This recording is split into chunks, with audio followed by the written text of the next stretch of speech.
At this very moment, something unimaginable is happening at the outer edge of our solar system. It is not a solar flare, nor a wandering comet shimmering against the void. It is something else, something that should not exist.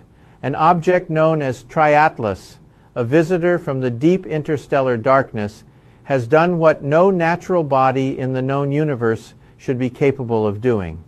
It has bent space and time, not as a metaphor, not as a poetic exaggeration, but as a measured, verified event recorded by NASA's most precise instruments.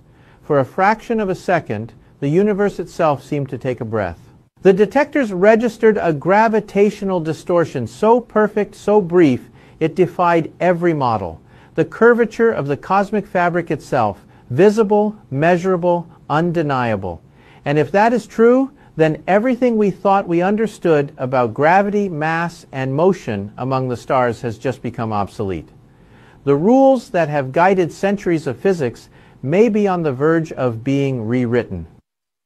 Before we go further, take a breath, because what you're about to hear could change the way you look at the night sky forever. Just a few months ago, atop the silent peaks of Mauna Kea, a group of astronomers working with the Subaru telescope noticed an anomaly, a faint green shimmer gliding across the blackness.